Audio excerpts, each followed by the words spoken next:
Road moving to Berlin. Can drive out the way we drove in.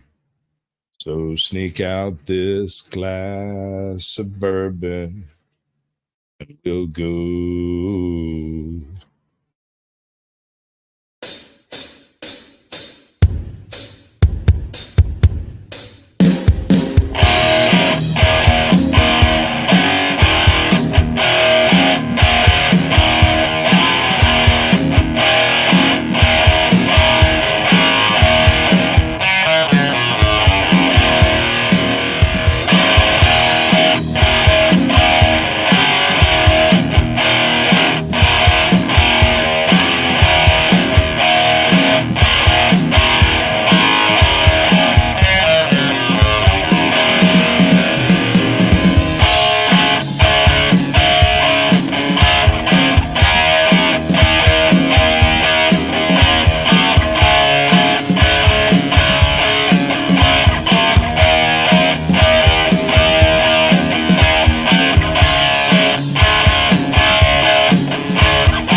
Atop the battlements of Castle Curmudgeon, where I give you folks my word as a Biden, I will do the goodest job I possibly can with this monologue. Good evening, Mr. and Mrs. America, and all ships at sea. Welcome to the Blast Radius. So glad you could make us a part of your Independence Day weekend. Here is your Decline of Western Civilization news roundup for the first week of July 2024. Dateline Washington, Monday, 1 July. Former Washington Post reporter Carl Bernstein, or as we lovingly refer to him around the office, the Vanilla Ice of investigative journalism, got a hold of the second biggest scoop of his very highly distinguished career this week when he uncovered the shocking revelation that Joe Biden is a doddering old fool in the throes of dementia. I know it's a lot to take in. We'll get through this together. But thank Almighty God that we have professional journalismers like Carl Bernstein, the CNC Music Factory of investigative news reporting, to help us separate truth from fiction and discern things we could damn well already see, because we're not a bunch of freaking idiots. In an appearance on some CNN show, Bernstein said his sources, quote, are adamant that what we saw the other night, the Joe Biden we saw, is not a one-off, that there have been 15 occasions in the last year and a half when the president appeared as he did in that horror show that we witnessed.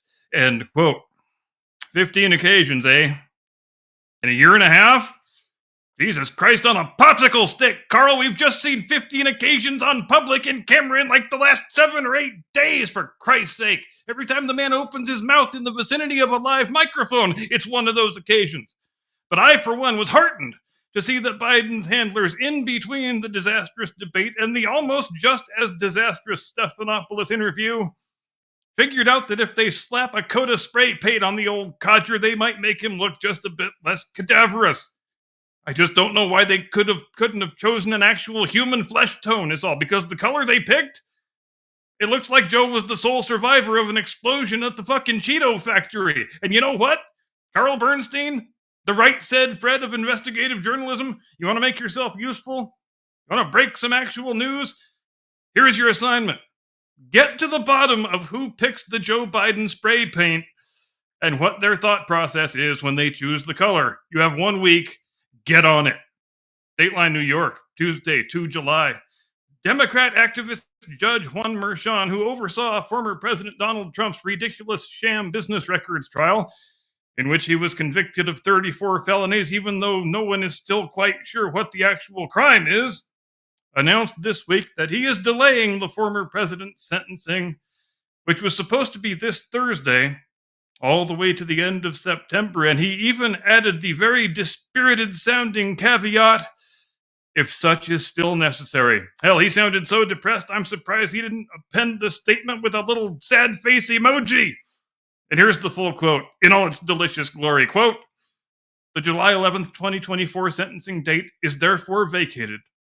The court's decision will be tendered off calendar on September 6th, 2024, and the matter is adjourned to September 18th, 2024 at 10 a.m. for the imposition of sentence, if such is still necessary, or other proceedings." End quote. In other words, they're busted. They know they're busted, and they're so embarrassed, they just want the whole thing to go away now. And it's difficult not to notice during a week when it's really the first time since July of 1974 that members of the president's own party are withdrawing their support and telling him that he needs to leave, that the organized lawfare campaign against Donald Trump hasn't exactly yielded the results that its authors, hi Joe Biden, might have wanted. In fact, any reasonable observer would have to conclude that all 4 cases pretty much lie in ruins at this point. A train wreck inside of a dumpster fire inside of a toxic waste spill. The New York trial, the one where the number 3 man in Joe Biden's Justice Department suddenly resigned in order to take a much lower paying, much less prestigious job as a city prosecutor. The one where they have already secured a conviction, no less. Well, we've got the judge pretty much openly admitting that one's dead and buried. The Jack Smith case, well, it's been delayed indefinitely amid numerous accusations of prosecutorial misconduct. The Fannie Willis case? Hell, Fannie and her backward dress will be going to the clink, and so will her idiot boy toy Nate Wade before Trump ever will. Now, would the Democrats have done any of that nonsense if they were confident in the ability of Joe Biden to defeat Donald Trump in a free and fair election? No, they would not have. They concluded over a year ago that the 2024 version of Joe Biden was going to be such a hopeless candidate that putting Trump in prison was really the only chance they were going to have, and it may have well been the correct conclusion. Dateline Detroit, Wednesday, 3 July. In this week's Get Woke, Go Broke update, the Ford Motor Company announced that their electric vehicle division managed to lose a jaw-dropping $1.3 billion in the first quarter of this year, which admittedly is still a lot less than the $7.4 billion the Biden administration spent to build a grand total of 0 electric vehicle charging stations all across the fruited plain.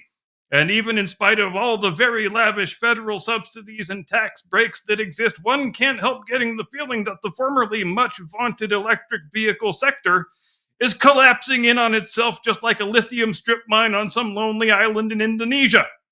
According to Ford's stockholder report this week, in spite of all the aforementioned subsidies and tax breaks and what have you, they suffered a 20% sales volume drop quarter over quarter, and they managed to lose an average of, wait for it, $132,000 on every single electric vehicle that they manufactured, many of which at this very moment are parked gathering dust in their tens of thousands because nobody wants to buy them, because they were manufactured to satisfy a market demand that does not exist. And you can't make it exist by beating people over the head with artificially inflated gas prices. You can't, through sheer brute force and weight of central government intervention, change people's preferences and make them want a product they don't want. I know this will come as a shock to a lot of our technocrats who persist in the belief that society is their personal little ant farm and you can socially engineer the plebes into thinking as you want them to think and behaving as you want them to behave, and make them have all the same preferences and priorities that you think they should have. In fact, and history is very clear on this point if you take the time to acquaint yourself with it, the longer you persist in attempting to social engineer people into doing a thing they don't wish to do, the more you create the opposite of the desired effect. And if you turn a consumer product into a political identity, which has happened in recent years, if you didn't notice with the electric cars, I mean, you tell me, if you see a white Tesla on the freeway, can you guess with a fairly close degree of certitude what the driver's political views are? Sure, you can. Then you're creating a world where half or more of the population will never, ever, ever buy that product just as a matter of principle, even if the time should come when the purchase becomes a prudent thing as far as an economic and practical choice, which, if that ever happens with electric cars, I will declare myself the Queen of Berganza. Dateline London, Thursday, 4 July. As expected, Sir Keir Starmer and the Labour Party swept to their second biggest majority in history in the UK general elections this week. And the premiership of Rishi Sunak, arguably the most disastrous premiership in British history, finally reached its ignominious end. And I'm sure you could find 2 or 3 people in Britain who are sad to see Rishi go, but they're probably his wife and kids. The point being, better fasten your seatbelts, Mr. and Mrs. Britain, because Labour thinks they have got themselves a mandate. They're probably very much mistaken in that assessment, but will they be restrained or chastened in any way in the implementation of their vision of a new woke left-wing utopia? Of course, no, they will not, because as we know all too well, as we have talked about before at great length, today's crop of wacky wokesters in every country, they just don't understand, much less subscribe to, the concept of limiting principles. If you hand them power, they are going to exercise the shit out of it, and they're going to ram down their vision with all the subtlety of a sledgehammer smashing a watermelon. Conciliation? Nope. Moderation? Nope. Compromise? Don't make me laugh. Now, lots of people are comparing this Labour victory with Tony Blair's Labour victory in 1997, but I don't think that comparison is very useful, really. Tony Blair and his group, they were more about class warfare than anything else. They wanted to bring the royal family to heel, cut their budget, reduce their privileges. They wanted to remake the House of Lords and eliminate hereditary peerages. They wanted to reorganize the courts along decidedly more American lines. But beyond that, they weren't really looking to tear down British society and make people ashamed of being British, but that very much is a part of today's Labour program, along with all of the unrestricted mass migration and soft-on-crime buffoonery that makes us love our own left-wing party so very much. So in the afterglow of their smashing victory, Sir Keir and his Labour colleagues, they think they've got an invitation to do pretty much whatever they want, and that is exactly what they're going to do. Does it bother them that this election result was way, way, way more a referendum on the current wretched state of the Tory party than it was any sort of public acclamation of Labour's platform? No, it sure as hell does not. So here's my prediction. Prime Minister Starmer and his new Labour cabinet, they're going to go so hog wild, so completely overboard on the woke program and agenda. And if you've never been arrested for racially insensitive social media posts, get ready for that too. They are going to create such a 100-foot-tall tsunami of public discontent that I wouldn't be surprised in the least to see another general election within 18 months' time. And Nigel Farage, you might be kissing the king's hand sooner than you could ever imagine. Dateline Adelanto, California, Friday, 5 July. The New York Post reports this week that in the middle of the worst illegal immigration crisis in U.S. history, an immigration and customs enforcement processing center in San Bernardino County, designed for and capable of holding up to 1,940 detainees awaiting deportation, is currently playing host to, wait for it, 5 guys. So the next time you hear Homeland Security Secretary, enemy saboteur, and skin-suited reptilian space alien Alejandro Mayorkas swear up and down that he and his department are engaged in a good faith effort to enforce U.S. immigration law and get people with deportation orders the hell out of the country, I want you to laugh at your television good and hard and say, yeah, that must be why the Adelanto Processing Center has 5 dudes in it, because clearly this is what it looks like when you guys are totally trying your best. But wait, it gets better.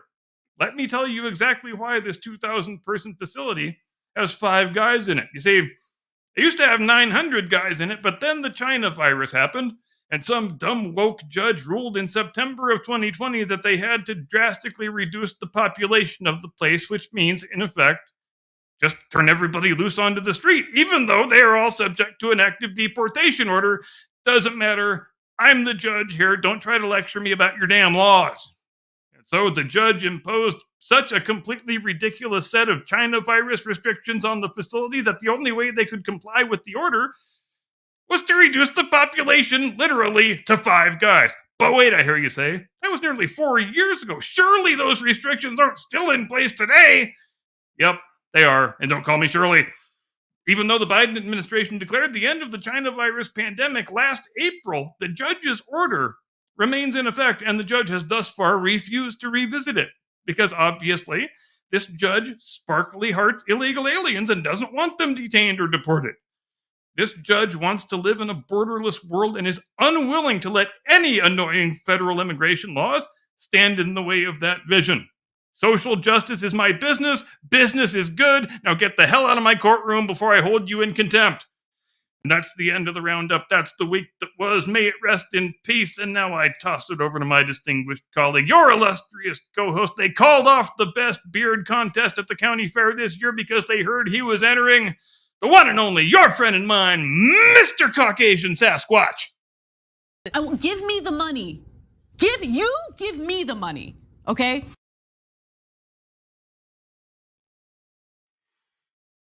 Muted because I am a professional, apparently. Let's try this from the top, ladies, like nothing ever happened. Good evening, ladies and gentlemen. Welcome to the Blast Radius. For tonight, we're going to go over one video I picked out, but before that, we're going to have a discussion about Chevron deference and what its overturn means in the long term. Perhaps, I mean, we'll see how all this works out. We're also going to go with a little bit of a different layout this week because I am a lazy bastard. How do you think about that? Hello, audience. Hello, chat. Good to see you. Yeah, we're going to do this illin' and chillin' right up here up front. Okay, so what was it you wanted to discuss so very much around the Chevron deference concept, the overturn? Well, I think first and foremost, we should celebrate the fact that this is probably the biggest blow to the deep state in the last, possibly in the last 100 years, in which we have had nothing but constant, inexorable growth and proliferation of the federal government tentacle monster. This decision starts to claw a little bit of that back, mercifully, and after way too long. I guess the biggest mystery here is why Chevron deference remained in force for over 40 years, because it caused really inestimable amounts of damage when you get down to it. The ability of an arm of the federal government to reinterpret its own ground rules is absolutely amazing if you happen to be the government. Right. And if there's anybody who doesn't know what we're talking about and what the Chevron deference decision did, it's been precedence for the last little over 40 years that federal agencies have very wide latitude to interpret regulations that apply to their respective agencies and departments. They right. Basically just get to interpret them as narrowly or as widely or as self-servingly as they like for whatever purpose they're interpreting them for, and it has really allowed many of these agencies and departments to go completely hog wild against the American people in a whole wide variety of ways. Chevron deference was originally laid in to protect people that operated government extensions, essentially. So it's kind of hard to explain because I don't really understand it myself. I don't see how you get from people messing up to being able to interpret those mess ups as legitimate extensions of government. And there's a lot of things that this came down to have happen. Like most of the crud you've had come out of the ATF in the last 5 years, all of it stood on Chevron deference. Yep. The bump absolutely. Stop, the what was the dude that went to jail for making the auto? Well, yeah, and we've seen the most ruinous effects of it just in the last few years, because this is really the first administration we've ever had that tried so hard to ram down the political preferences of its own party into the law and using the federal government and all of its wide array of agencies as the sledgehammer with which to do it. So, and I would guess that's probably been a big part of the reason why this thing persisted for over 40 years, because nobody ever abused it quite this much. Yeah, I guess you're right. I mean, I guess it kind of came to a head under the multi-pronged attack utilized by all the various agencies, who all looked around and bumped each other and went, wait a second, you mean we get to write our own rules? And it's kind of the same thing as the only reason we needed this immunity ruling that just came down in Trump's favor. And every idiot, lying, fake news performance artist is trying to tell you this is overturning some precedent. No, this is upholding precedent, because nobody ever tried to put an ex-president and presidential candidate in jail before. That's the only reason why this case needed to exist. And for such trash reasons too, because he's like, Yeah. hey, this stuff's worth more. And they were like, no, it's not. And that's felony. What? Yeah. That guy just did the same thing. In fact, he's doing it right now. There he is doing it currently. You see him doing it? Yeah. He's doing the exact thing, like right now. His secretary is doing it for him too. See how she's typing? That's the same thing. You know, it's like, I don't know. And as always, the Democrats and the left and the news media, they always react very calmly and rationally to Supreme Court decisions that don't go the way they want them to. Which side was that? They never freak out and scream at the sky and rend their garments and act like it's the end of democracy. Sometimes I think me and Cap are living in two different timelines, but then again, he is West Coast, so it might be accurate. Where did I lose you? Did you lose me? What's the two timelines thing? Oh, Did I no, lose I'm you just somewhere? saying, like, the reference you made about the Democrats not rending their clothes, and I'm like, I think we might live in two different timelines, bro. But then again, you are West Coast, so maybe And I that's. didn't press the sarcasm button. Do we have a sarcasm? We definitely need a sarcasm. God, I hope not, because I quit if we do. So we don't need a sarcasm button. Every time someone tells me I should label my sarcasm, I mentally slap them in the face over the internet. Just mentally? I see you're one of those type of people. All right. So the implication comes down on literally, and I hate saying that word, every single federal entity. And it, by extension, in some cases, state enforcement of federal programs and stuff. Because if the federales interpret something a certain way, for the most part, the state boys all just fall in the line. You have a few exceptions. I think where this might actually come to a head again, the next point is going to be constitutional carry. It is being spreading not quite like wildfire, but like, you know, a rather nasty rash. Most of, I think half the states now promote constitution carry, either have passed Is it half now? That's lovely. That's great. So Louisiana went up most recently, if I'm not mistaken. And I think it's on the ballot on a couple of other states now. Yeah, we need more of that, obviously.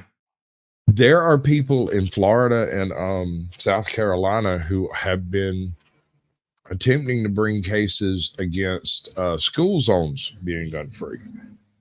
And they're using the constitutional carry laws as the rail on which they're going to try to run these through to try to remove the concept of a no gun zone. Just get rid of the idea of it, because it's become it's a pretty novel approach, but it might not be a bad idea. It's worth a shot. I mean, yeah. But it's not just schools. You know, we've got all kinds of no gun zones. Like some of your national monuments and stuff, you can't go armed onto them. You can't go anywhere in DC armed. I wanted to ask you also a thought that occurred to me as we were talking about Chevron. I wonder how much this might be a continuation, and I don't know one way or the other, of a thing that Trump did shortly after he took office in 2017, when he made that rule that said any agency that wants to make a new regulation, they have to get rid of 2 old regulations first. And That's good. a lot of and a lot of central government bureaucrats really didn't like that very much at all, because they like the thicket of regulations to be as big. It's like social media terms of service. Basically, you want them to be so long and so nebulous and so ambiguously worded that you can make them say anything you want to for any given situation. And I think that's a luxury that a lot of these agencies have thought they had with these regulations for many, many years. And I wonder if this decision is the second half of the pincer move that Trump started with that regulation policy that he implemented in his term. I'd actually like to ask a legal expert about that, because I honestly wonder what the relationship might be between the one and the other, and if there is a relationship. What's the long-term effect? Neither one of us has ever operated under a government that wasn't operating under Chevron deference. So ever since pretty much 9/11, the government's run roughshod all over everything the states and the counties are supposed to have say over. And so through government agencies, the Food and Drug Administration, the FDA, the FCC, you freaking name it, every single alphabet agency out there has been increasingly reinterpreting their mandates to increase the amount of laws that they can enforce, right? Yes. All of this, every bit of it is designed specifically to impoverish the citizenship and enrich the government, which is one of the most ironic things, considering they're borrowing all the money in the first place and then trying to steal it from the citizenry. I do not understand. Yeah. Remember in the debate the other week when Biden just casually said, well, if the top income earners just paid 25% instead of 8%, that would fix all our problems. And I think he probably actually is stupid and naive enough and inexperienced enough in living in the actual world to really believe that. I think that's probably the core principle of Bidenomics. Just take more money from the top income earners, and then, because they like to imagine that there's just this constantly unchanging supply of money that rich people have, and they can just take as much as they want, and it's not going to get smaller. That was the reason why you should always object when you hear someone saying that rich people should be taxed more, or top income earners should be taxed more highly than they are, is because each time you do that, you are taking money out of the actual economy and locking it up in the bureaucracy where it's going to remain forever. You want that money in the economy. You know why? Because rich people buy lots of shit and they buy lots of services, and we want their money in the economy. We don't want it building gleaming new bureaucracy fucking towers for brand new government agencies. And that's what guys like Joe Biden want. That's their ideal vision of the future. Right. Okay. Take money out of the economy, put it into government. And we are so far past the point of danger in walking down that path. It's not even funny. It's probably it may very well be too far to even walk it back at this point. I believe in California it certainly is. That's been a blue block for 30 years now? Yep, just about. Short of seceding from the state. Yeah, the first election I voted in, we still had a Republican governor, but that was the last time. Yep. And I mean, Georgia was solid red up until I was, 20. And then it swung blue, and then red, blue, red, blue, red, blue. And there's been fairly steadily blue since this last Biden bump occurred.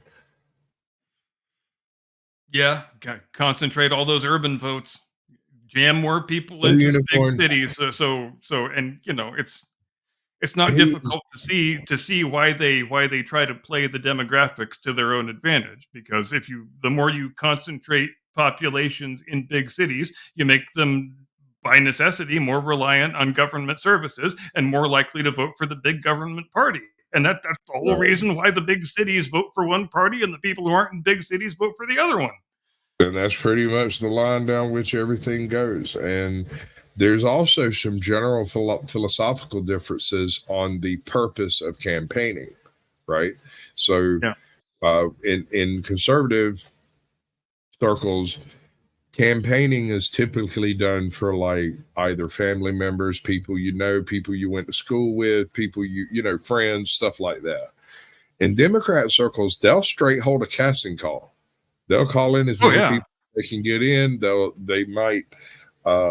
They can't pay them. I don't think it's legal to straight up pay them unless they're part of an NGO. They even do that with congressional candidates. AOC got her seat in Congress by winning a casting call, like an honest to God casting call.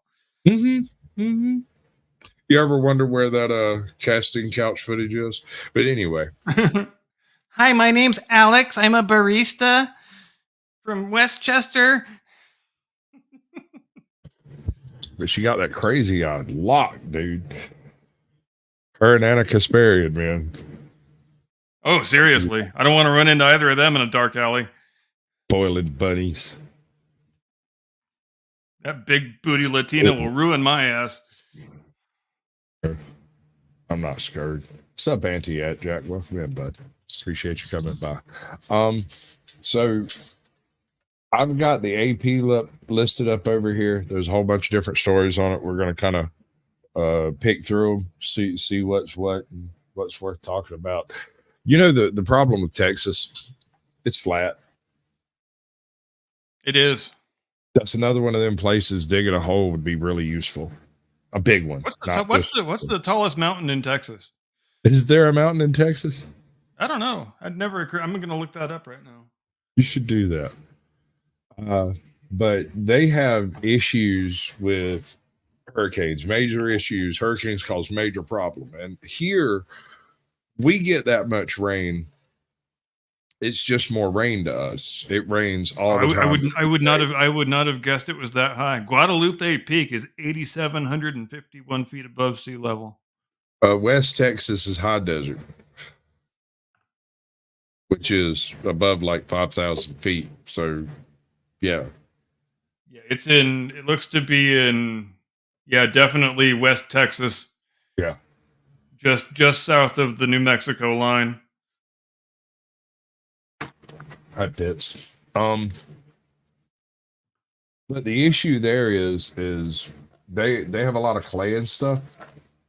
And so when it rains there, even though it's, 2.5 inches over 6 hours, that shit ain't got nowhere to go, man.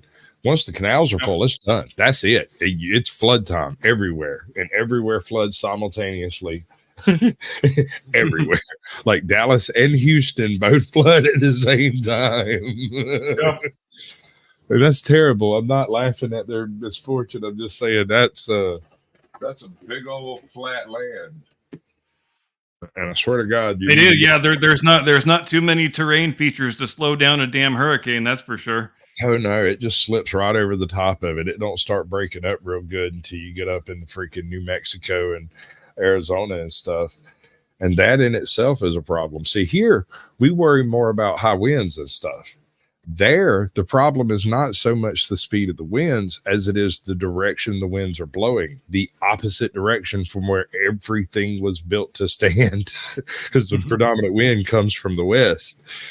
Now we have a 90 some odd mile an hour wind blowing due east, and anything that's not prepared for it just falls down. And I guess I'm supposed to say we worry about earthquakes, but the ones of us who are rational really don't, because how often is there an earthquake you can feel? Like once every few years, maybe. It usually happens at 4 o'clock. It usually doesn't even rumble enough to wake you up. Some people are just deathly afraid of them, though. Why? Not a clue. Once a century we have a really bad one, but of all the things you could live in fear about, that ain't it. That ain't it. Well, I say that, but at the same time, I live on top of a hill on the edge of the largest stone on earth. technically 300 feet under my feet, there's a chunk of Stone Mountain, the singular largest piece of granite on the planet. And so, Wow, you live literally on top of Stone Mountain. well, I mean, Stone Mountain, the bulk of Stone Mountain's underground, and so it's absolutely huge. It's ginormous. And Well, so that's still the most badass thing about you. That's That's fucking awesome, dude. Is actually a defining line between the Appalachian Mountains and the coastal plain out there, right? All of that material washed off the top of the mountains that covered Stone Mountain.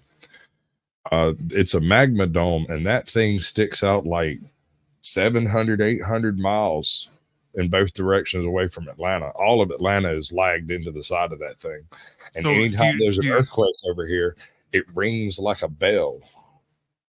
Do you think the woke Taliban are going to try and dynamite Stone Mountain just like the actual Taliban dynamited the Bamiyan Buddhas? They can try it. You know, there's about a half-done mural of the surrender at Gettysburg.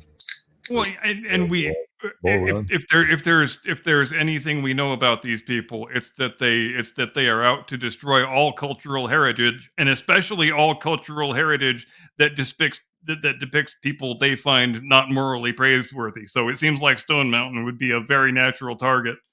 Sure, but I mean, that just like Mount Rushmore would be. I'm just saying, I don't see it as a huge target. What's up, Jeffrey? Well, I should hope it wouldn't be. You would like Santa to prevail once in a while. You ever seen it? You ever seen the mural on the side of it? Pictures, yeah, of course. It's like 150 feet up. It's ginormous. Anybody going to try to cause damage to that thing, best bring a team. Yeah, I'm a big Gutzon Borglum fan, so yeah, I'm as familiar with it as you can be just by reading and looking at pictures. What's weird is I never realized what a big deal it was when I was a kid, because like every other summer we'd go up there and tool around freaking Stone Mountain a bit. So it just never struck me as being a really cool place. I really like the train though. I'd go sit on the train and eat my sandwiches. Yeah, Stone Mountain was where he invented and perfected all the techniques that he later used on a much bigger scale on Mount Rushmore. So it's an important work, not just artistically, but in art history, really, in terms of colossal in situ sculpture work. So we got a few topics over here. We got some abortion, LGBTQ plus. We got some shootings and some immigration discussion. We're going to start on the abortion. I love how the AP opens with abortion and LGBTQ. Yeah. They're just telling y'all right up front, aren't you? Yeah, it's depopulation. But anyway, Kansas top court bolsters a state right to abortion and strikes down 2 anti-abortion laws. So if you're planning on having an abortion, head straight to Kansas. I'm not a doctor or a lawyer. I'm not giving you legal or medical advice, but Kansas seems to be the place. And have you noticed all the Democrats swearing up and down? If Donald Trump gets elected, he's going to sign a national abortion ban. I doubt it, but even though he has never said anything remotely like that, he's never said he wants to do that. He thinks it's wonderful that the issue has been sent back to the states where it belongs, and he wants it to remain that way. But they just lying is all they have, really. So they're going to lie about every hot button issue they can lie about to try and turn out their single issue voters, because let's face it, this election is shaping up like a real bloodbath for their side. So they're going to pull out all the stops they can pull out, I think. I want to know. You got to tell me, man. What's the favorite one you've heard so far? Favorite what? Lie that's been told over the past week or so since the debate. Oh, that's a. I got one in mind. I got a specific one in mind. I'll tell you. You do yours. I need to think about it for a sec. All right. So there's been a discussion going on about Trump weaponizing the DOJ against Democrats. But what I believe you mean the same exact thing Biden's doing already to Trump? Hold on. That's only part of the irony here. I believe the reference that he was the statement that he was referencing was something that Trump said about using the DOJ to go after the deep state. And this guy took it as a direct threat. So like, what are you telling me here, bro? You're saying the quiet part out loud. Calm down. No, you know what I did love about the Stephanopoulos interview? Well, I mean, there's a lot of things I loved about it, but I think the thing I loved the most was Stephanopoulos asked him 3 different times, "At what moment did you realize the debate was going badly for you?" And he gave 3 completely different answers. Uh, He said first he said, "Well, I had a cold, I didn't feel good," and then he said, "Well, I was exhausted and tired," and then he said, "Well, I couldn't think because Trump was yelling." And that last one is really not a good look when you're trying to remain the president of the United States. When you say that you can't think while someone is shouting, not a good look at Yes. all. There's no good there. See. That's the thing is I have a real big question in my heart whether Biden's going to be able to run come November. Right? It looks to me like they're setting him up for a not so classy exit. Oh yeah, and like I said in the roundup, this week that we're in right now, that we've just lived through, is the first week since July of 1974, 50 years ago, when the sitting president has had members of his own party start to withdraw their support. Not to mention he's losing wide sectors of the news media. He's losing a lot of the technocrat mega donors. I mean, he's losing people that I am surprised to see him losing at this early stage, and it makes me wonder how long he can continue to insist on holding on and refuse to read the writing on the wall, because there's some pretty serious writing on the wall at this point, I would submit. Does seem to be. I mean, it seems relatively obvious to me. To me, it's been obvious for a minute. That's why I call him Cadaver Joe. Zombie Joe himself. I've been calling him president and semi-animated Cadaver Joe Biden for 5 years now. Yep. That's why your channel has crashed. Anyway, so the forced labor, same-sex marriage, and shoplifting are all on the ballot in California this November. So what could California possibly want to do with shoplifting, do you reckon? Legalize it?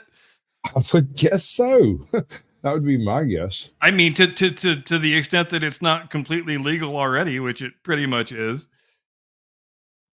Apparently there were some shootings in Detroit. Go figure. If you try and apprehend a shoplifter, they arrest you for a racist hate crime. But that tells you exactly who's doing the shoplifting. So it does kind of tell you, doesn't it? 2 dead, more than a dozen others injured in Detroit shooting in Michigan, state police say.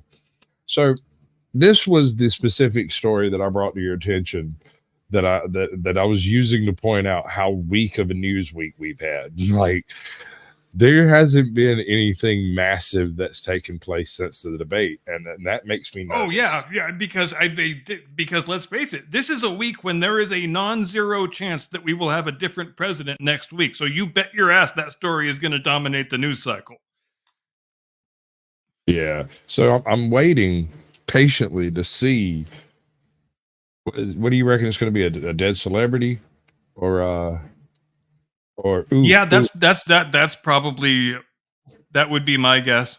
Anybody checked on our peer over there in the Middle East, or Jetty, or Doc? Anybody? Bueller? No. Okay. Well, we're just going to. Blue Unicorn just got off a good one. I like that joke sign in California. Notice stolen merchandise must remain under $950. And it's true. It's true. You know, you are basically allowed to steal anything you want under $1,000. I don't understand this world I'm in. I just don't get it. Try that over here. You're liable to get shot. Thank God. At least there's some sane places left in the world. I'm talking by some granny that just happened to be sitting on a park bench outside. It used to be like when you and me were kids, there were certain sectors that where, you know, sort of namby-pamby leftism kind of always was the prevailing political view, but it was never freaking law enforcement. And now it's law enforcement. I mean, you've got people running actual police departments who think all criminals should go free. And how are you supposed to even react when you find yourself in a world like that? The social justice agenda trumps everything, even to the point where Oh, you become a cop or a prosecutor just to turn criminals free. have you heard And that's about madness. That is stark raving madness. the new DEI? So apparently, whoever it is that's doing the DEI initiatives world over have noticed that the normies out there have realized what DEI is and that we don't like it, and so they are changing it. I mean, Marxism with a fancy new suit of clothes. Well, we got an even newer suit of clothes. The emperor has new clothes, and here they are. IED. I'm not even joking. They're going to swap it around so that your search algorithms won't bring up the same negative trash, right? Oh, So that's they're pretty gonna have a fascinating. brand new shiny words to play with, but it's still the same words, which is interesting. Inclusion,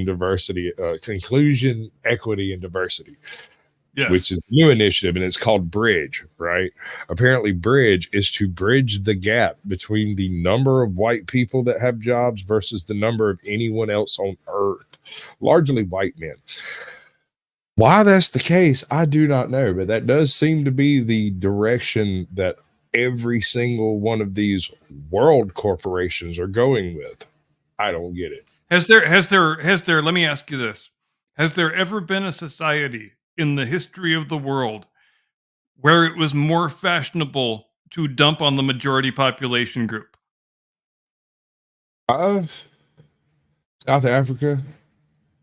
There was that thing that went down in Haiti about 100 years ago. Yeah, but I guess apartheid era South Africa is the best precedent, isn't it? They macheted everybody up as soon as the I mean, it's happened before. It's just never been clean. It's a revolution, is what it will be. That's what it is. It will be violent and bloody, and that's not our choice, right? Hello, Queen Bird. Great to see you, Matthew. Welcome in.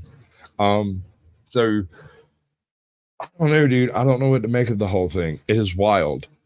They change definitions. They reinterpret laws. They weaponize virtually every arm of the federal government, and the only institution that seems to be even remotely interested in standing against it is the Supreme Court, which is a rather liberal footing in the first place. Yeah, and it's only able to do that because Donald Trump put 3 justices on it.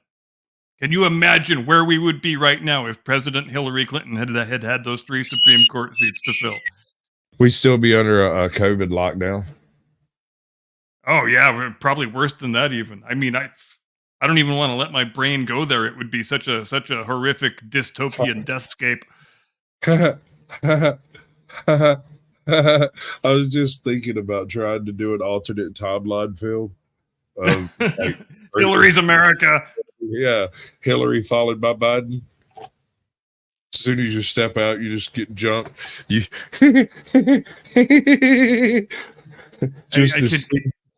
Can you imagine what First Gentleman Bill Clinton would get up to for 4 years? Oh my monkeys, all both of them. Oh my lord. But what you end up with is you got to step outside to go film, and suddenly you get some. Yep.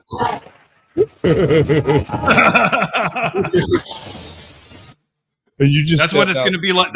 That's what it's going to be like now in Great Britain if you make racially insensitive social media posts. What's up, Praline Queen? Welcome in, honey. Send in the fucking SWAT team, boys. I love that clip. I had to go and get the original. I couldn't stand it no more. We've got a code 2 microaggression in progress. Hold up. Let me fix this back up. So we're going to discuss. Have you heard about the town in Louisiana that's splitting itself in half?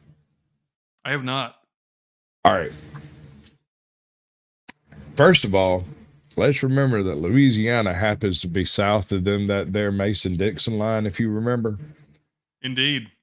So during Reconstruction, a whole bunch of land was taken from plantation owners and given to the previous slaves. And these previous slaves largely ended up conglomerating into various townships and stuff.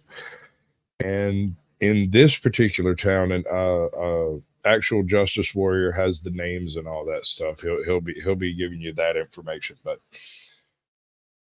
the thing here is that when Reconstruction took place, quite often there would be a natural feature that would divide these two communities. In this case, it's like a creek or something, right? Anything west of Highway 4 is this town, and anything east of it's that town. And that happens to be one side's largely white and the other side's largely black. But this has been in the works for years. This is not a new thing. They've been threatening to do this for a few years, but apparently recently they've decided to pull the trigger on it.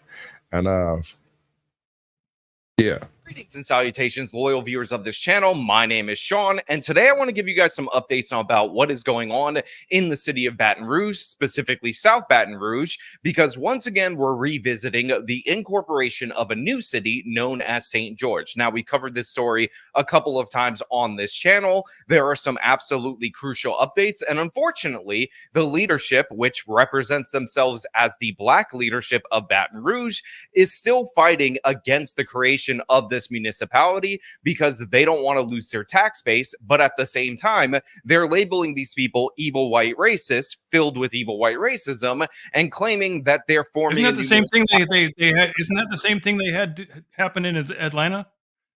Wasn't there a suburb of Atlanta that split off and declared its independence not long ago? Well, if I remember right, and I didn't really get into that one. We have some municipal like requirements in order to be considered like a village, a city, a town. I should remember the name, but it's escaping me at the moment. So I want to say Powder Springs, but I know that's not right. It's over there by Powder Springs. But yeah. Which one of y'all, ATL?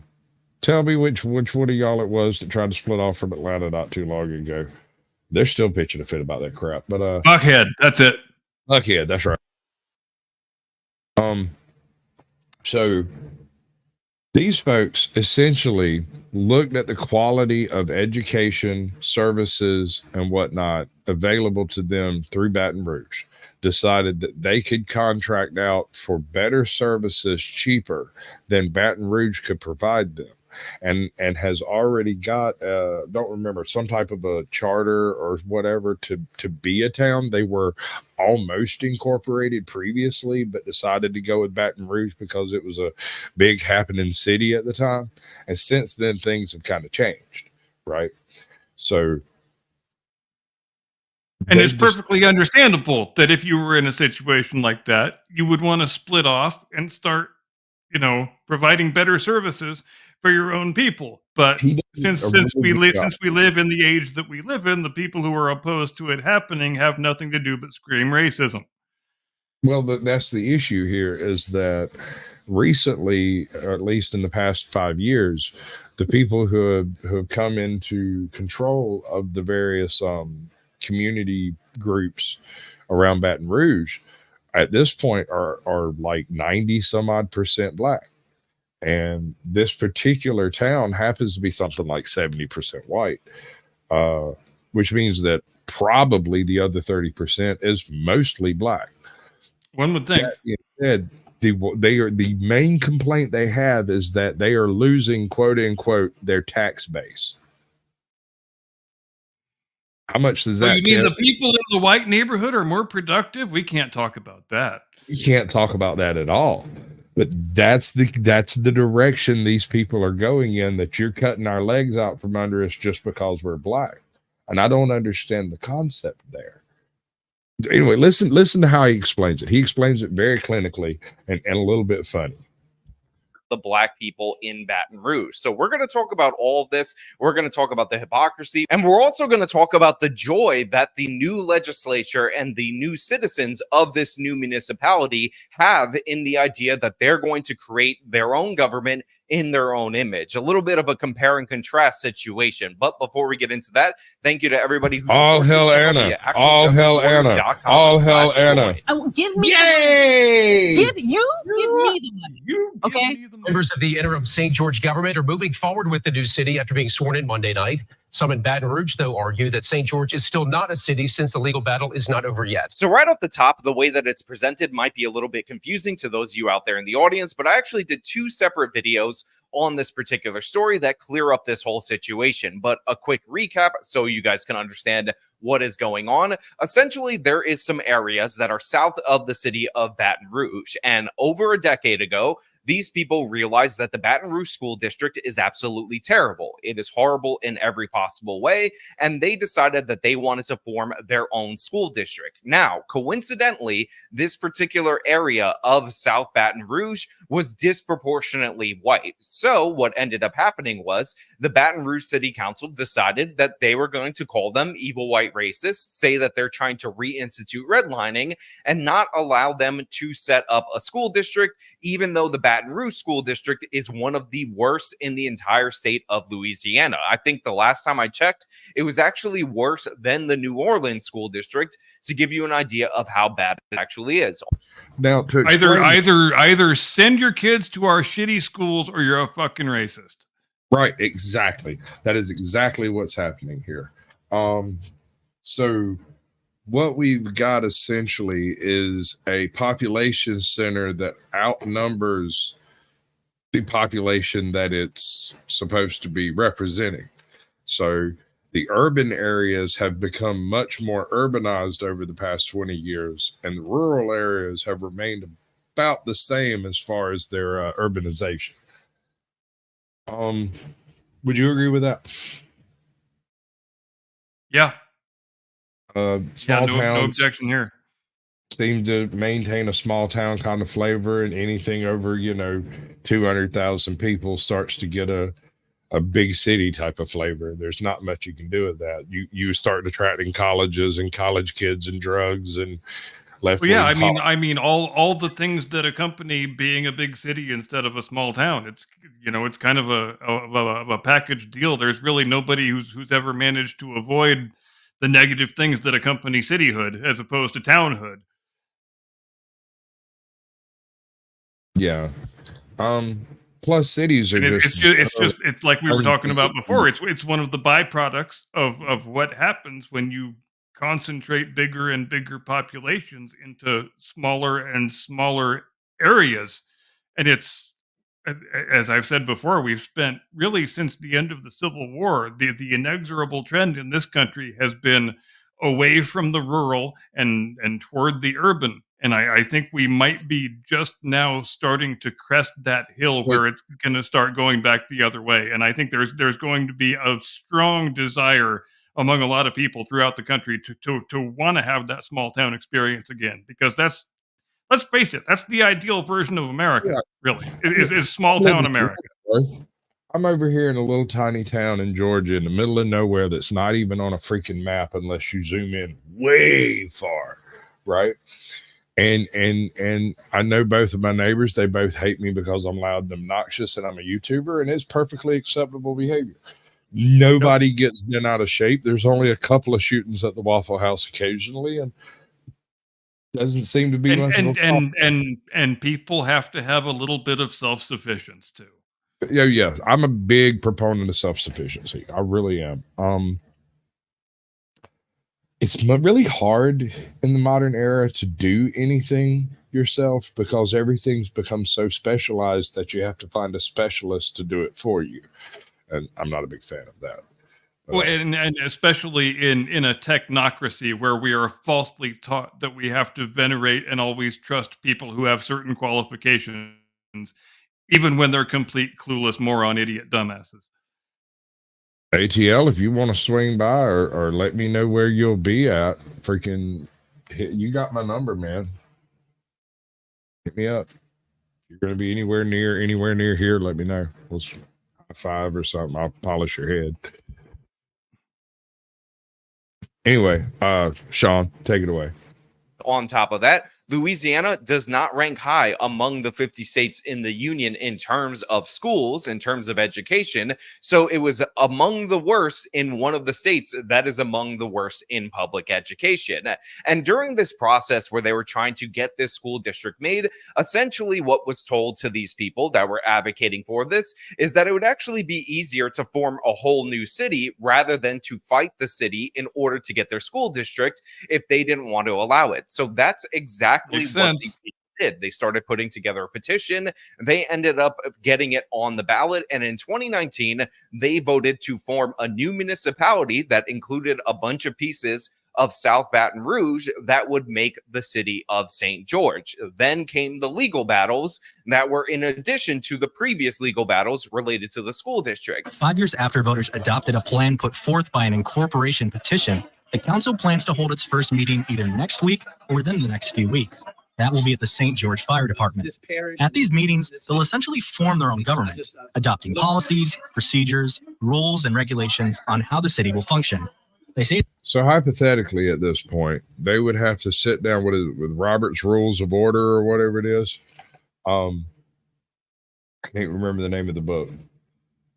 Yeah, Thanks, Rob. I think that's the name of the book. But the thing I'm struck by is that they never wanted to or set out to secede from the city. They just wanted to start their own school district in their own area. And they were And told the fact that Baton Rouge is about to have this section of itself cleaved off and lose the majority of its tax base is because Baton Rouge refused to let these people make their own school districts. So whose freaking fault is it? right. And because you want to leave, they're I don't know, I feel like there's going to be some It seems like they were perfectly happy to stay in the city and let you keep having their tax base. They just wanted to have their own little school district. And what a monstrously unwelcome suggestion that was, I guess. right, where they could actually hire their own teachers, teach their own stuff. No, it wouldn't work that way. It ended up being Oh, so evil. So Evil. racist. it's going to take a large amount of work in the next couple of months as they prepare everything. But they're confident in their ability to build a new city. But after 5 long years, the Louisiana Supreme Court ended up ruling in their favor that they could form this new government. And while there was so much excitement and jubilation on the part of the people who fought for this, who put together this grassroots campaign, the other side was none too pleased. As the mayor president, Baton Rouge Mayor Sharon Weston Broome says she is disappointed in the ruling, but says her administration has been preparing if this were to happen. the percentages, the impact that it would have on the budget, what potential cuts would have to be made. But she stopped short of crunching numbers at this point because she says the plaintiffs could ask for a rehearing. Now, we've documented this from both government officials and from left-wing activists multiple times on this channel. And basically what ends up happening is that all of these black activists, all of these black leaders, with the notable exemption, by the way, of the local head of the NAACP, who actually says, even though he didn't want this to go through, these people have every right to vote themselves a new city. And essentially the argument that they're making is that these are evil white racists, they're full of evil white racism, and essentially they're trying to discriminate by not going under the rule of the Baton Rouge City Council, which, by the way, So why do you is want the tax dollars of evil white racists? God damn it. because they want the dollars. They don't care where the dollars come, whether they're good dollars, bad dollars. It's evil fun how they dollars. try. It's fun how they try to walk that tightrope, isn't it? They ain't even tightrope, You're- dude. They act like it's solid. You're evil, terrible white racists, and you shouldn't. And I hate everything about you, but I also want your sweet, delicious tax dollars. Yeah, give me all your money so we can Yep. give it to other people Yep. and steal a bunch of it while we're doing it.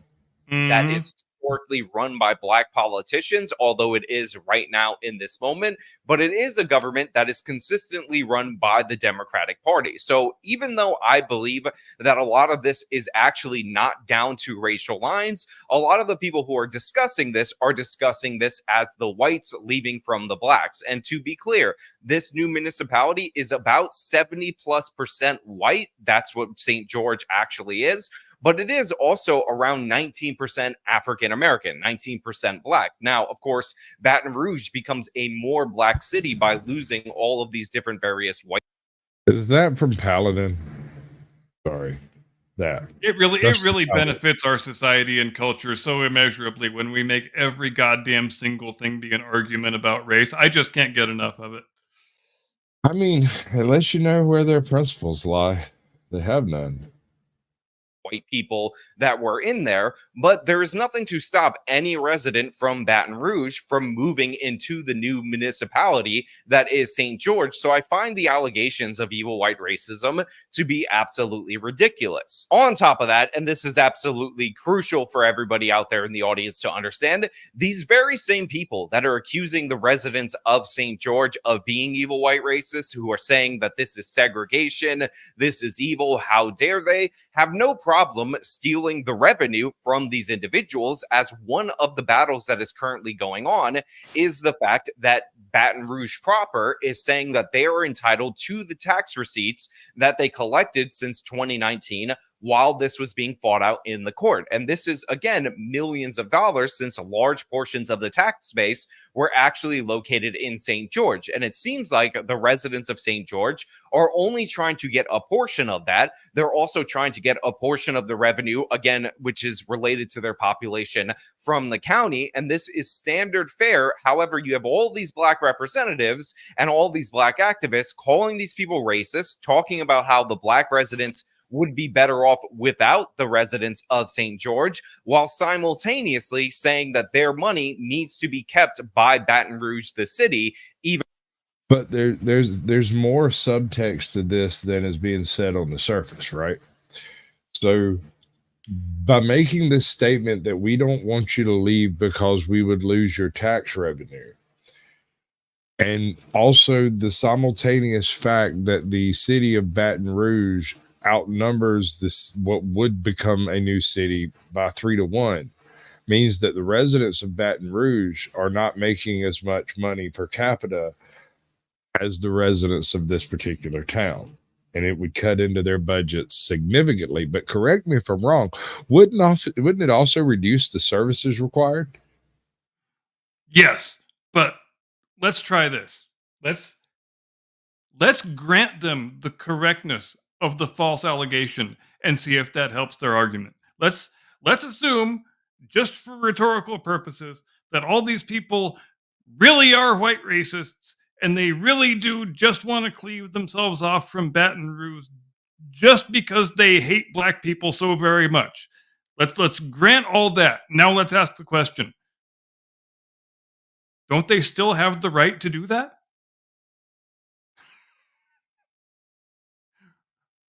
Why would they not have the right to do that, even if it was for malevolent purposes? Are we in a democracy or not? I'm not liking how you're making me feel, bro.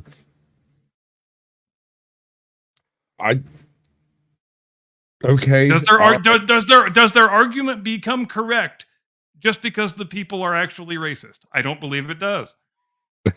I can't. You got me in a box here, bro.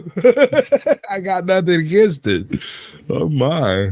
I'm just saying it's one of those cases where even if you grant the wokesters the correctness of their premise, their argument is still wrong and still fails spectacularly under the most basic amount of scrutiny. It's fiscal. It's completely fiscal. The whole thing here is fiscal. And I firmly believe, I don't have evidence as far as evidence there, but evidence here for this type of divide is completely revolves around the way Reconstruction put the South back together after the Civil War. There were dividing lines along racial lines at the time, and that it just cemented in a subconscious segregation that lasts to this very day. Black people shop at Black businesses in Walmart. White people shop at white businesses in Walmart, and that there's nothing necessarily wrong with that. The businesses are in different places, closer to different neighborhoods, and do different amounts of business with different products. So it never came to the fore as being a problem. But now you have a situation where a city that was offering services previously are no longer capable of offering services up to par. And the citizens are wanting to opt out of those services in order to supply their own services, which apparently they can do cheaper than the city can for themselves. I think we too often fall into the trap of believing that racism trumps everything. That racism is the absolute worst possible thing in the world, and it trumps all legal arguments, which it very much does not.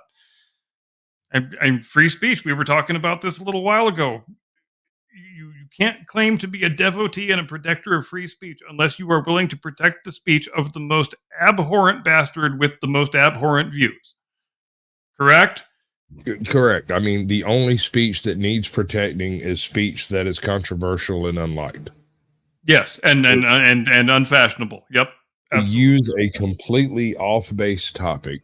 It is your right to believe wholeheartedly that the pyramids were built by lizard men from the planet Kantanka, and you can even tell people about that if you wish. That's how we got Scientology. Yes. And we don't have to respect the opinion. We don't have to not make fun of it, but we have to oppose it if someone tries to ban it. Because that's how that whole thing works. And it doesn't work that way on the other side of this aisle. The other side it sure as hell does not. Information that goes against their particular narrative. And so that is an Achilles heel that the conservatives will always have to march uphill with their big boulder with. What, but they make it a bigger boulder than they need to when they give serious rebuttal to arguments and ideas that do not warrant it. You don't owe somebody an explanation just because they say you're a racist. That is not how rhetoric and human discourse works. I like if you have this. some compelling argument to make for why I am the thing you were accusing me of being, then I will be happy to hear it. But you don't get to just announce a thing and have me refute it because you said it. That's just stop flattering yourself. You're not that important. Personally, I think the only place race has any level of importance is in the medical industry. Beyond that, I don't really see a point in discussing that as a topic in general. I'm more inclined to ask about education and experience than I am about what color someone is. I don't care. Yes, and the conversation about these people in Louisiana wanting to form their own city should not have any element of race in it whatsoever, because it's not an element. What's really funny, except for lying bastard political ideologues who want to pull the race card out of every deck and use it to try and win every argument and maintain their own grip on power.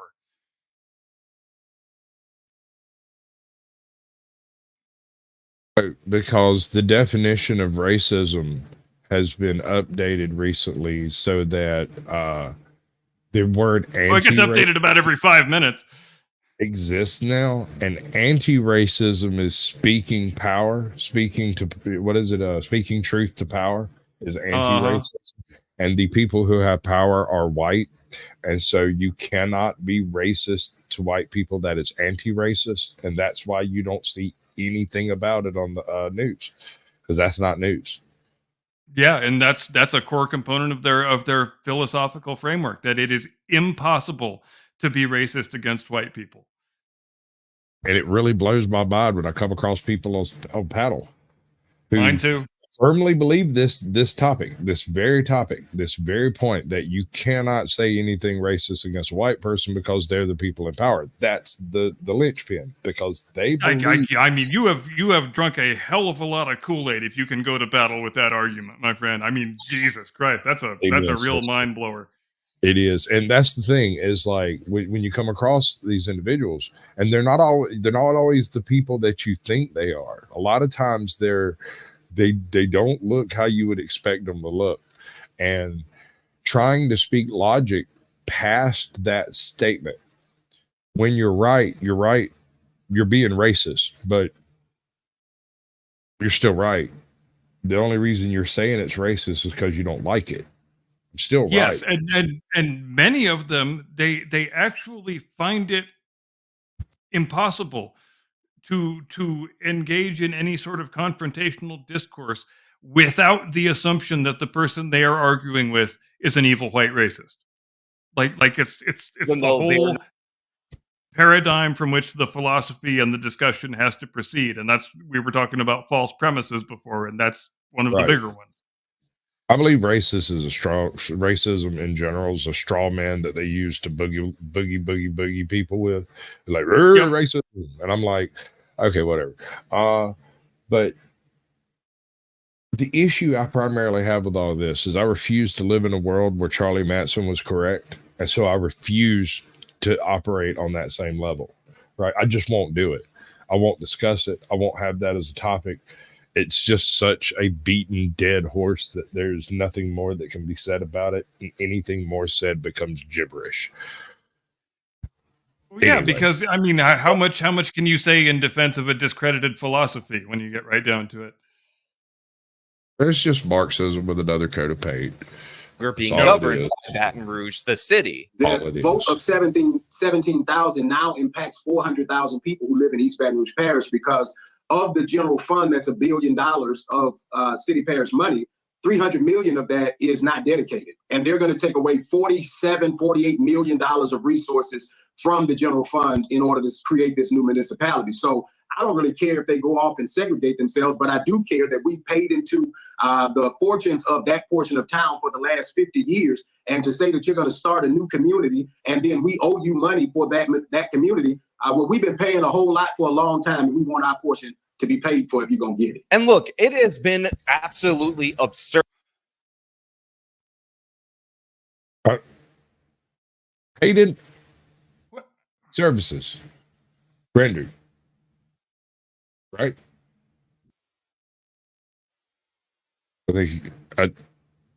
Services rendered. I just lost the ability to hear you. Oh, you can't hear me? I'm not muted. Seem to be fine. Let me see over here. Am I audible?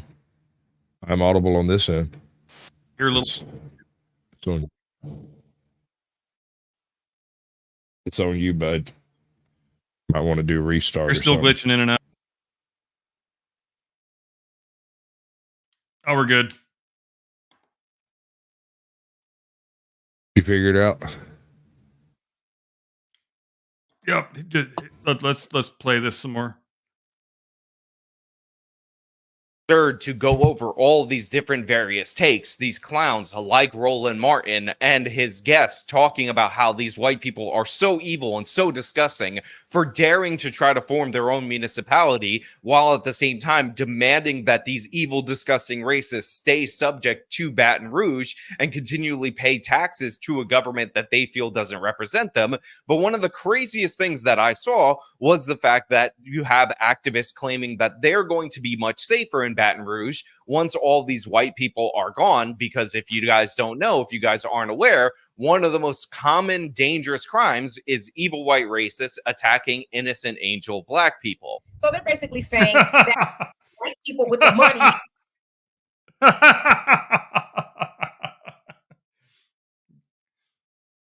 Yep, white on black crime is a real epidemic, folks. Well, I mean, even if it wasn't for the demographic swing on that one,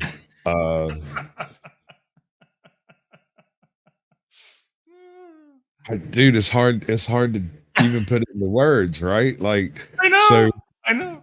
30% of this place that we're talking about here is black.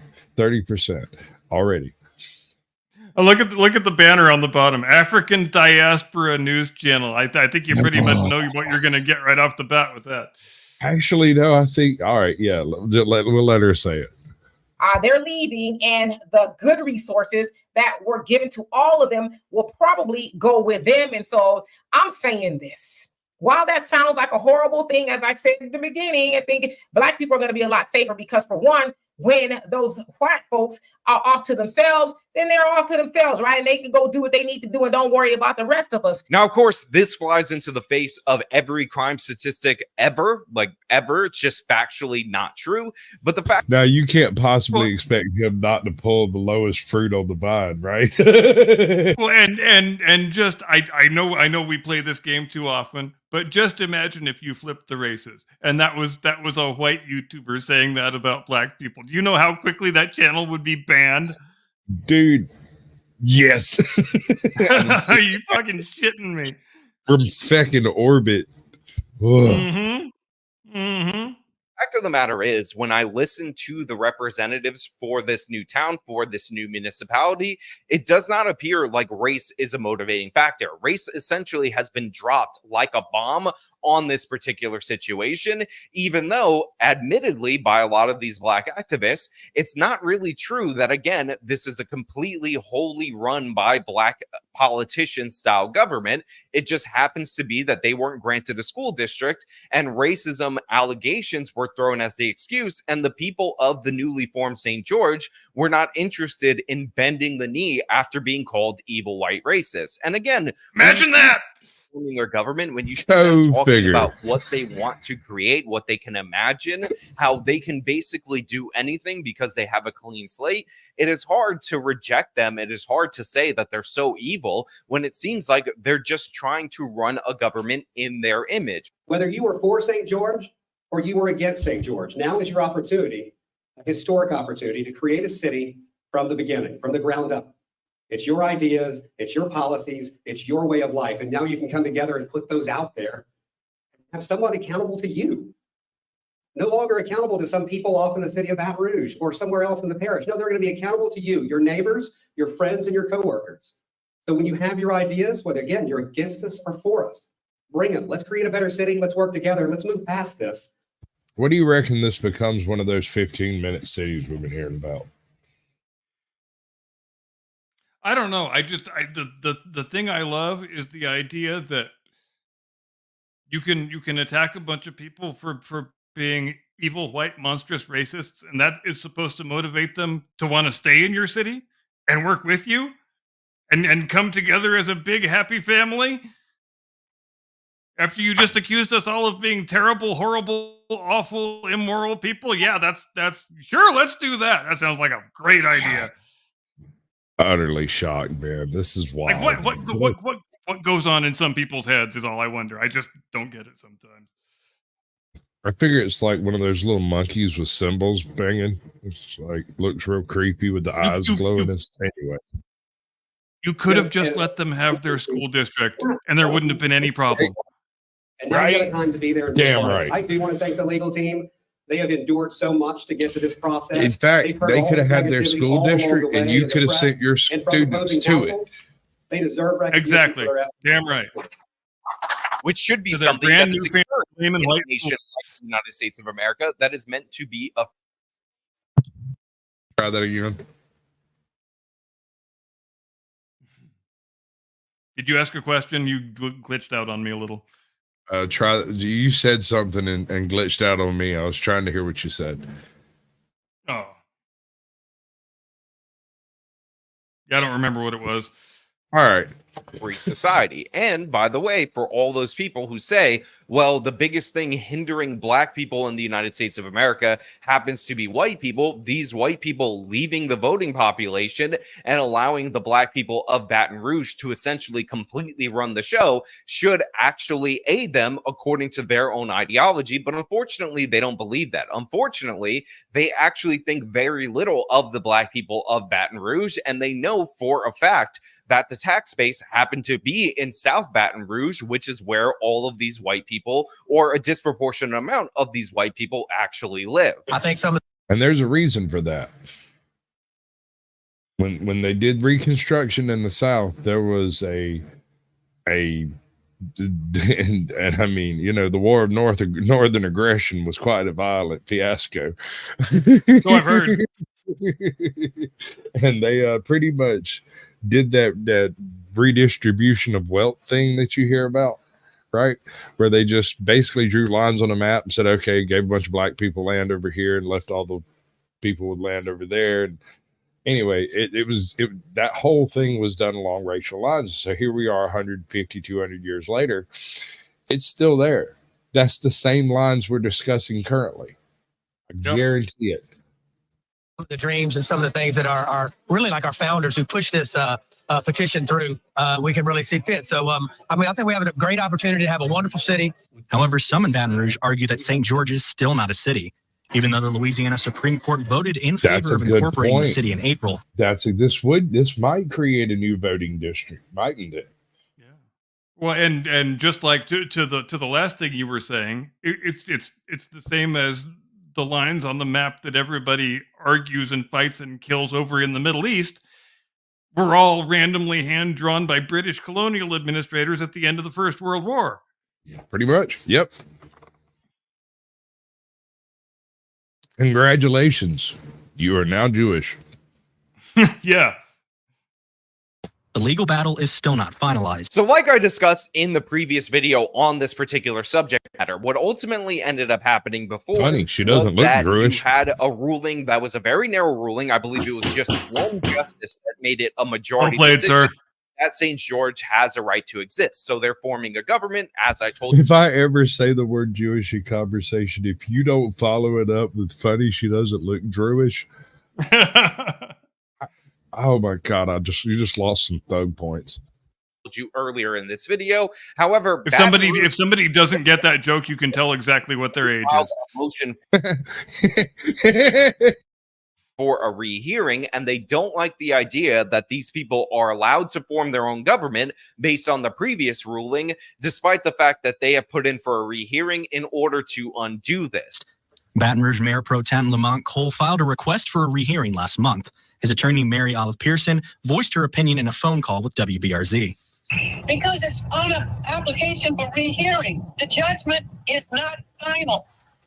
I don't know how many times I got to say that. And you could just hear the anger from the attorney that is representing Baton Rouge. You can just hear the viciousness in this woman's voice that they're deciding that they want to form a government. Now, there are some issues that do need to be worked out by the court. And by the way, these issues and forcing them in the way that this attorney is doing might not work out all that well for Baton Rouge, because one of the things that they need to determine is the date of incorporation, which is absolutely crucial, and the boundaries. And I'll explain that in just a little bit. Since the vote to incorporate in 2019, Baton Rouge has annexed a portion of the region currently in St. George, and the population has ballooned from 86,000 to likely over 100,000. St. George replaces Lake Charles as Louisiana's fifth largest city, behind New Orleans, Baton Rouge, Shreveport, and Lafayette. The rehearing request argues that the Supreme Court didn't determine the official date of incorporation or city boundaries, which are required by state law. If they spend one penny of taxpayer dollars on the salaries for those people that they've now sworn in to a non-existent city, they're running the risk of going to jail. So you can see that Mary Olive is hopping mad. Ooh, she is mad, ain't she? Woo. She is mad. Don't mess with Mary Olive. Oh no. Oh my, stars and stripes. What are we going to cut do? You off at the knees, my friend. Them and their non-existent city, those bastards. White, evil, white, racist, evil, white, people racist people that just wanted a school to start with. We could have just given them a fucking school. Just cut but them instead, off. we went and did this. All they wanted was a little bit of cheddar to set up a school closer to their neighborhood. So you fight them on the school thing, and then they say, "Well, okay, we're going to make our own city then." And then you say, "You evil white racist, come back, please." I think the township has made a brilliant move doing this, because I think what they expected them to do was challenge them on the school and then make the school happen through overwhelming funds. And instead, after they looked at the overwhelming funds available, they decided that they could do better by just having their own town in the first place. Yeah, and there would be way the hell fewer court battles that way. So why wouldn't they take that step? I mean, you made them do it, you idiots, you morons. Yeah, totally forced their hands. Absolutely. Yeah. I mean, they. I don't know what you expected to have happen. Did And you why? I expect mean, to stay on? just out of some overpowering desire to play the race card. Is the race card really that important? Because I'm sorry, Baton Rouge, you are getting the short end of this stick here, and you gave it to yourself. Yeah, no, I mean, you could have just given them a school, or Yep. I mean, you could have negotiated some